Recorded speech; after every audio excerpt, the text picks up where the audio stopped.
Hello, and thank you for joining us on our digital streaming network, CBS News Chicago. I'm Adrina Beekes.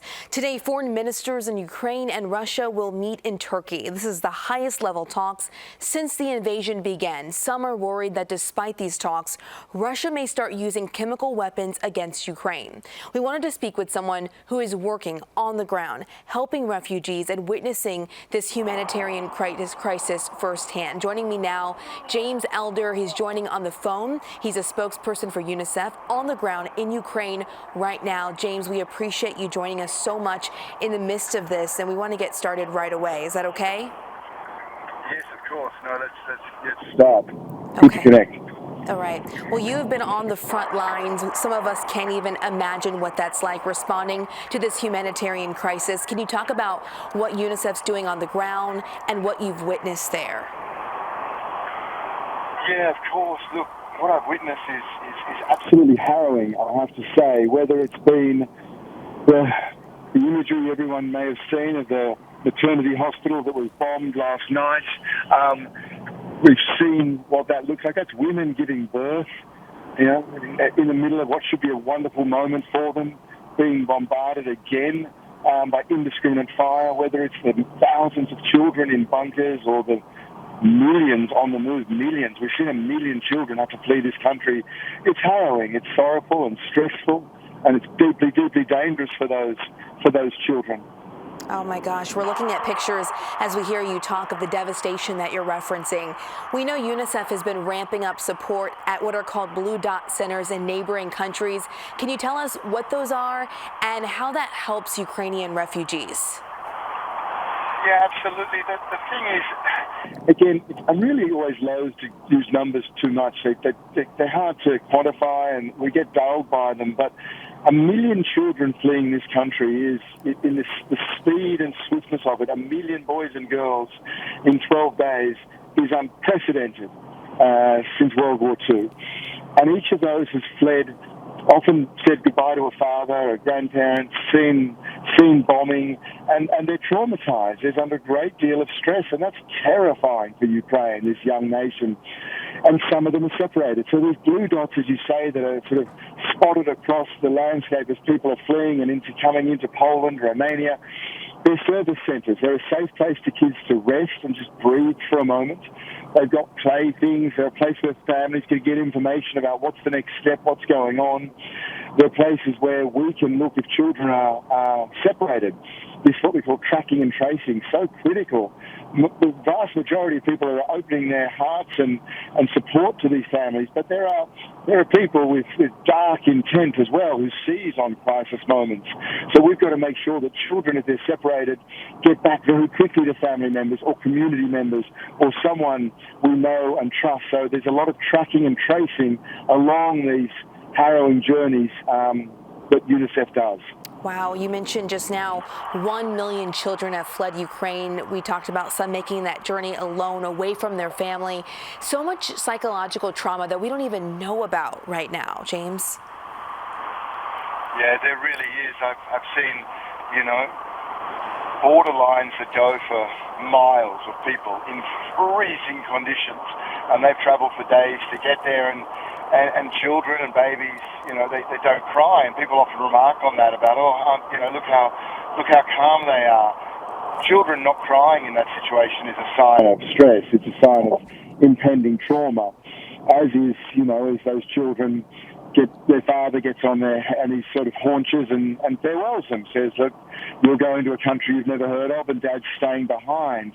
The only way, of course, we really address this in the quickest manner to ensure those scars don't deepen is for the war to stop, is for the indiscriminate attacks to stop, is for humanitarian corridors so we can get these children out.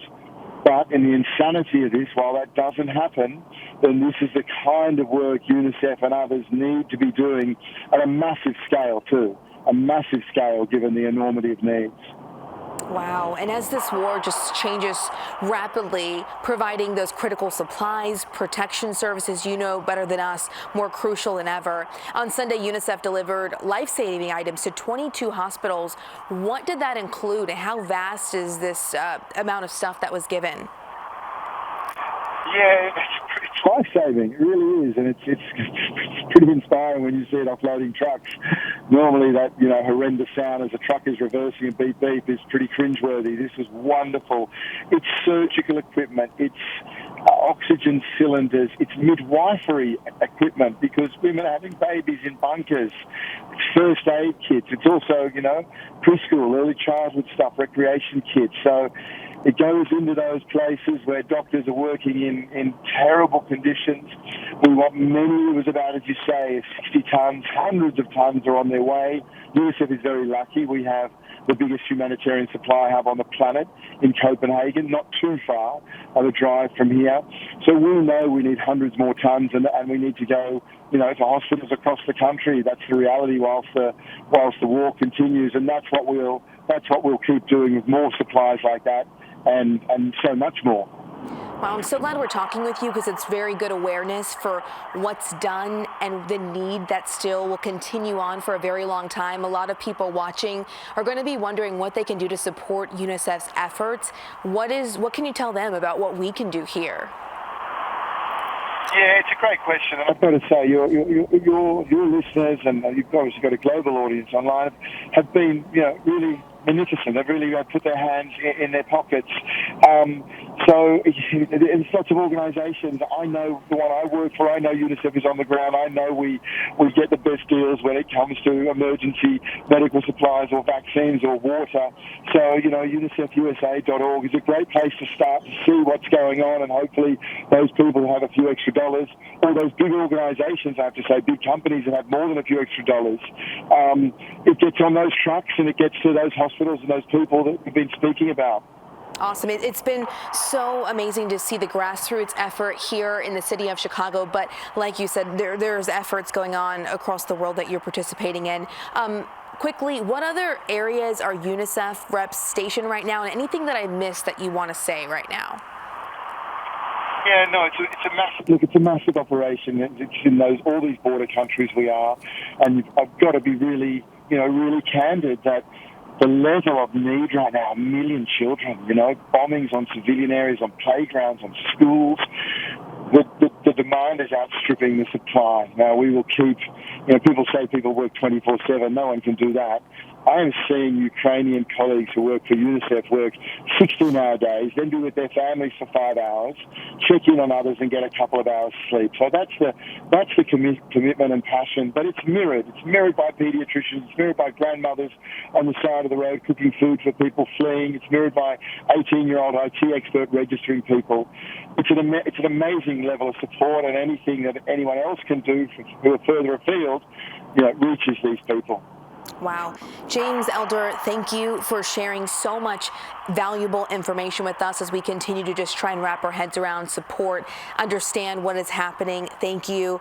James Elder, UNICEF spokesperson, we appreciate your time and your work on the ground there. Thank you for that, and stay safe, please. Again, as James mentioned, if you'd like to help UNICEF's emergency response in Ukraine, you can go to UNICEF's website at unicefusa.org. We'll also have all of this information posted on our website, cbschicago.com. Right now, you're watching CBS News Chicago. I'm Audrina Begas, and we'll be right back.